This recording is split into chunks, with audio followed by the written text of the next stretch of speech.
Daniel രാവിലെ ഉറക്കമെണീച്ചത് കുട്ടികളുടെ ബഹളം കേട്ടാണ്. അവൻ എണീച്ച് മുറ്റത്തേക്ക് ഇറങ്ങി നോക്കി. കുറേ കുട്ടികൾ വളരെ സന്തോഷത്തിലാണ്. കളിയും ചിരിയും മധുരപലഹാരങ്ങളും ഒക്കെ നൽകുകയൊക്കെ ചെയ്യുന്നു. അതിലൊരു കുട്ടി ഡാനിയലിനു നൽകി ഒരു ജിലേബി. ആദ്യം അവൻ ജിലേബി എടുക്കാൻ മടിച്ചെങ്കിലും പിന്നീട് ആ കുട്ടിയുടെ മുഖം കണ്ടപ്പോൾ അവൻ അതെടുത്തു.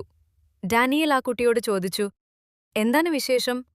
കുട്ടി പറഞ്ഞു, "അങ്കിൾ, ഇന്ന് ഞങ്ങളുടെ SSLCയുടെ റിസൾട്ട് വന്ന ദിവസമാണ്." "ഓ, അത് ഞാൻ അങ്ങ് മറന്നു. ഇന്നാണല്ലേ ആ ദിവസം?" ഡാനിയലിന്റെ മുഖത്ത് നല്ല സന്തോഷമുണ്ടായിരുന്നു. ഡാനിയൽ ചോദിച്ചു, "നിനക്ക് എത്ര A+ ഉണ്ട്?" കുട്ടി പറഞ്ഞു, "ഫുൾ A+ ആണ് അങ്കിൾ." "കൺഗ്രാറ്റ്സ്. മോന്റെ പേരെന്തുവാ?"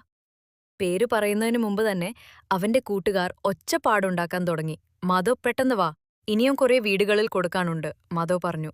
"ശരി അങ്കിൾ, നമുക്ക് പിന്നെ കാണാം." ഡാനിയൽ ഒന്ന് പുഞ്ചിരിച്ചു.